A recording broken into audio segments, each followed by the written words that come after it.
Ladies and gentlemen, what I'm about to tell you is a red alert unlike anything we faced in decades. While volcanoes are erupting in Alaska, Hawaii, and even Italy, while quake swarms are rattling Russia, Taiwan, and even right here in the United States, experts are warning that we could be staring down a 1,000-foot tsunami that could wipe out entire coastlines off the map. Picture that, 1,000-foot wall of water. But here's the kicker, guys. This isn't just about Mother Nature shaking the earth. These eruptions, they're quakes, and they're exposing something far more dangerous. America's single biggest national security risk, the Arab oil embargo of the 1970s. And unlike then, this time it's not oil, it's the chips, it's the semiconductors, it's the lifeblood of our economy and our military. Today, whenever you happen to be watching this, guys, we're going to connect the dots between the ring of fire heating up and the shocking reality that 99% of advanced chips are made on one island across the Pacific, Taiwan. Now, if an earthquake, an eruption, or a war cuts that supply, America won't just be inconvenienced. America will be paralyzed. Now, President Trump sees this. Treasury Secretary Scott Bessent is calling it out, and they're moving to de-risk America before it's too late. But the question is, are we already living on borrowed time right now? Let me know what you think, guys, because I'm going to go ahead and break this down step by step. First, we need to talk about the terrifying footage out of Hawaii and Alaska where lava is literally shooting 1,000 feet into the sky.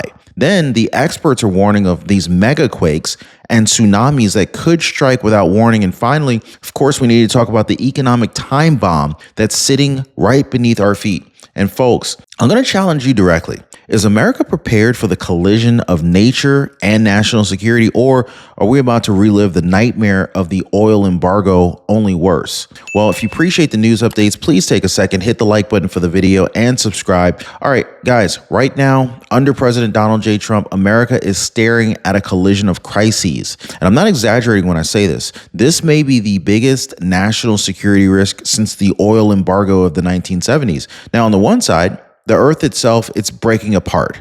Volcanoes erupting, earthquakes rattling coastlines, tsunami warnings flashing across the globe. But on the other side, our economy is built on a single fragile pillar, a supply chain that could collapse overnight if disaster strikes in the wrong place. And if you think that those two are completely separate stories, think again, guys, because today I want to show you guys how volcanoes and these quake swarms are exposing just how fragile America's future really is. And when you see the parallels to the oil embargo that crippled this country 50 years ago, you're going to understand exactly why President Trump's team is moving urgently, faster and harder than any administration in modern history. But first, we need to look at what the planet is doing right now. Volcanoes are firing off across the world. In Alaska, the Shipbuilding volcano has gone from a calm advisory to a yellow alert. Gas plumes, earthquakes, unrest. These are all signs that a full eruption may be on the horizon. In Hawaii, Kaleo is blasting lava over 1,000 feet into the sky. Scientists collecting samples just days ago, they said that this is one of the most violent episodes in years. In Italy, Mount Etna is erupting once again. And in Russia, last month's 8.8 megaquake in Kamchatka, one of the strongest earthquakes in recorded history, set off volcano and volcanic eruptions across the region. And so add this up, guys. Alaska, Hawaii, Italy, Russia, Taiwan, New Hampshire, Maine, South Carolina, California, earthquakes and eruptions stacking up almost daily. It's almost like the ring of fire is waking up all at once. So here's the question that nobody wants to ask. Is nature moving faster than we can all possibly prepare for? Because when you see volcanoes shooting lava into the sky and earthquakes rattling coastlines every single day, it's not just about shaking buildings or spewing ash. It's about whether we're living on borrowed time before a mega disaster changes life in America forever. And so this kind of brings me to the most chilling warning of all, something that the scientists are saying could dwarf everything that we've seen so far. So let's just do a quick logic test together, okay? If you could save hundreds of dollars a year, keep your doctors, and gain extra benefits without paying a dime for advice, Would that make sense? Of course it would. This is exactly why I partnered with Chapter. They don't sell you anything. They guide you, they educate you, and then they let you decide. People like Leslie Taylor, they didn't even realize that they were overspending until Chapter reviewed their plan. Leslie ended up saving $1,000. That's amazing, right? Others walked away with dental, vision, or drug coverage that they didn't even know existed. So here's my final question. Does it make sense to at least check when everybody else is, right? Most people are already calling the number on the bottom of your screen right now. The only people it doesn't make sense for are the ones who wait. Phone numbers down below, 909-563-8279, or you can visit them on the web at askchapter.org/Ron. Scientists are warning that what comes after these quakes and eruptions could make the last few weeks look like nothing. Now, the real fear now, it's a mega-tsunami. I'm not talking 10 feet, not 50 feet. A wall of water as tall as a skyscraper, 1,000 feet high, ripping across the Pacific and swallowing everything in its path. Now, just imagine waking up in Seattle, Los Angeles, San Francisco, and within hours, your entire city is underwater. Hawaii, gone. Even our East Coast could feel the ripple effects of a wave like that. And so, why are they warning this now? Because tectonic plates aren't just shifting, they're lurching. In Alaska, scientists are saying that the land could literally drop by 6 feet in an instant. That sudden drop displaces an unthinkable amount of volume of ocean. And when the ocean has nowhere to go, it roars forward. Now, history backs this up, okay? The Cascadia subduction zone has delivered monster quakes and tsunamis every 500 years or so. The last one hit in 1700. That's 325 years ago. If you do the math, we're not just due. In fact, we're overdue. And so now ask yourself this. Could America wake up tomorrow to a catastrophe that's bigger than Katrina, bigger than 9/11, bigger than COVID all rolled into one? Because ladies and gentlemen, that's the scale that experts are warning about right now. But here's a twist that ties it all together.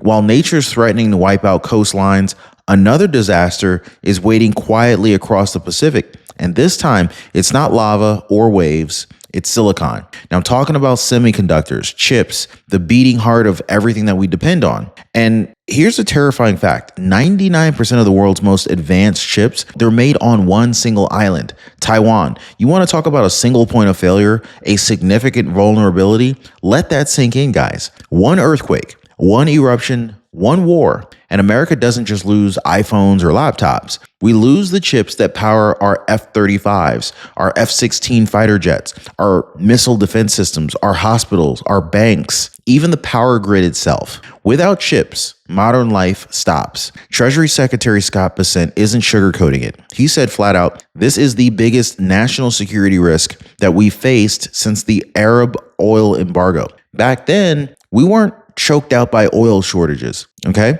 We were decimated by oil shortages, okay? I don't want to put this lightly at all. Gas lines were stretched for miles. Now, anyone who was driving during that time would know. Comment down below if you experienced that, where the gas lines were stretching for miles, inflation spiked, the economy buckled. Well, I want to warn you guys that today it's worse. Oil made cars run, but chips makes everything run. I mean, really, every modern car relies on chips today. That wasn't the case back in the 1970s. So it's even worse than that. You cannot live without driving for a while. But, well, technically you can. You can technically live without driving for a while, but without chips, planes don't fly, banks don't process payments, you can't buy food at the grocery stores not without cash, not without gold or silver, right? You know, you can't pay with a credit card when the chips are down. Hospitals can't operate. The military can't fight. America would be paralyzed in days.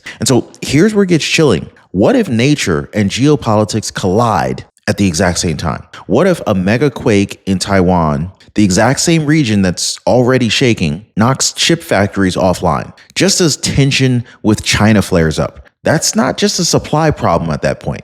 This is a national security nightmare. But here's a question that we all have to face. What happens if Taiwan goes dark tomorrow? Do we have a plan here in America? Are we gambling America's future on the hope that disaster, natural or man-made, never comes? Well, I want to show you guys how President Trump is responding. He's creating assets for the American people, not debt, and why Trump's approach maybe the only thing that's standing between us and collapse. And so now, here's where the story takes a sharp turn. Because while the ground shakes and scientists sound alarms, President Trump, he's not sitting on the sidelines. He's rewriting the rule book. Now, think back to the COVID years under Biden. What happened? Billions shoveled out in bailouts, airlines were rescued, corporations were padded, politicians bragged. But what did the taxpayer get? Oh, we got nothing but debt. Trillions added to the ledger. Nothing to show for it. Trump is doing the exact opposite. He's creating assets, not debt. Just weeks ago, he walked into Intel and made them do what no politician in modern history has dared. Hand over 10% of the company to the American taxpayer. Overnight, $11 billion in value was created for you, for me, for every American citizen. That's ownership. That's leverage. That's power. And so he's not apologizing for it. Trump has said it himself. If the opportunity comes again, he'll do it again. Why? Because America shouldn't just pay the bill. America should reap the upside. That's what decisive leadership looks like. Now, ask yourself, should we be gambling our survival on Wall Street's version of free market roulette, where corporations profit and taxpayers get left with the bill? Or should we have a president who says, if the American taxpayer foots the risk, the American taxpayer deserves the reward? And it doesn't stop with chips. Trump's team is identifying other industries that have been neglected for decades, industries that determine whether America can survive a crisis. Take shipbuilding, for example. So for 30, 40 years, Washington let this backbone industry rust. Meanwhile, China built fleets, we outsourced and downsized.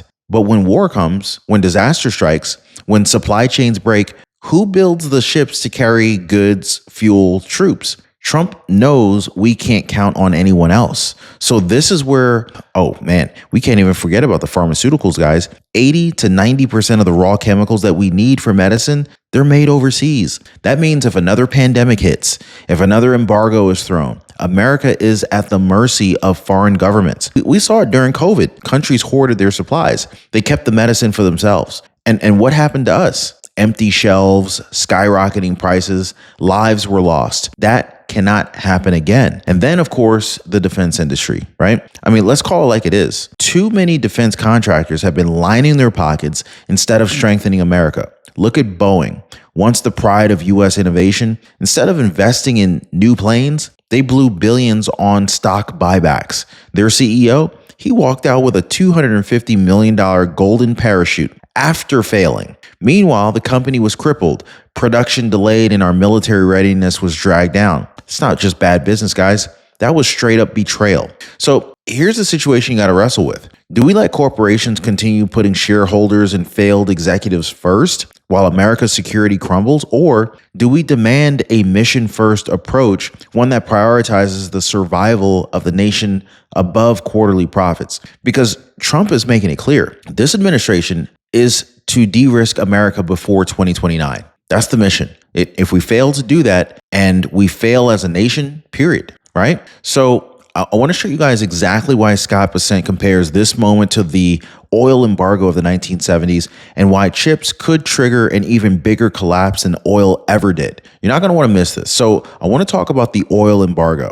Back in the 1970s, OPEC cut off American oil supply. Gas lines stretched for miles. Inflation ripped through the economy and the country was brought to its knees. That crisis reshaped everything from foreign policy to how Americans live day to day. And now, listen to what Scott Bessent is saying. Our dependence on foreign chips today is just as dangerous, maybe worse. Now think about it, right? In the 70s, you could at least bike to work, cut back on driving, adjust your life a little bit, right? But today, chips are everything. Phones, cars, banks, hospitals, jet fighters, missiles, even the grid, even the power grid. Without them, modern life shuts down, period. So ask yourself, are we setting ourselves up for a collapse bigger than the oil embargo? Because if Taiwan is knocked offline by an earthquake, a volcano, or a war, that's not just gas prices that we'll be talking about at that point. It'll be a total economic meltdown. So here's where the tension really spikes here, because while the ring of fire is heating up, volcanoes are exploding, quake swarms are rattling the globe, experts warning of 1,000-foot tsunamis, our supply chains are stretched thinner than ever before. This is nature versus preparedness, folks. Mother Earth doesn't wait for your 5-year plan. She doesn't. It doesn't care about politics. It moves on its own timeline. And if America's not ready, nature will win. So this is why President Trump's mission is so clear. If we de-risk the US economy before 2029, well, great, we'll be in good shape. If we don't, then we'll fail. And we're not talking about small tweaks here. He's talking about rebuilding industries, reshoring production, and forcing corporations to put national security ahead of shareholders. But the big question is, are we moving fast enough, or are we ignoring the warning signs until it's too late? Because right now, it definitely feels like we're living on borrowed time. And so here we are, guys. We're standing at the crossroads of two major massive storms. On the one side, the earth itself is shaking. Volcanoes are blasting lava 1,000 feet in the air. Shakes are coming from the quakes that are rattling the coastlines all the way from Alaska to Taiwan. Scientists are warning of a mega-tsunami that could drown entire cities. But on the other side, America's economic lifeblood, semiconductors, shipbuilding, pharmaceuticals, even defense, has been neglected for decades, left vulnerable, left in the hands of foreign suppliers who could cut us off in an instant. This is the ultimate collision of nature versus preparedness. And the question that we have to face right now is very simple. Are we ready? Are we prepared? Well, President Trump, he's taking some bold steps. He's forcing Intel to hand the American taxpayer $11 billion in assets, rebuilding critical industries, and warning that if his administration doesn't de-risk the economy before 2029, then America fails. That's decisive leadership. But leadership only works if the people see the danger too. And so right now, the warning signs are flashing everywhere. So I want to hear from you folks. Do you believe America is prepared for what's coming? Yes or no? Drop it in the comments down below right now, because if we can't agree on the problem, then we'll never agree on the solution. Now, this channel will keep you updated daily on both fronts: the natural disasters shaking the planet, the national security risks that could cripple us if we don't act. So like, subscribe, and share this video so that more Americans can understand what's really at stake here. Oh, and do not click away just yet. YouTube thinks you're going to love the video that just popped up on your screen right now, and they're usually right. So check it out, and I'll see you over there.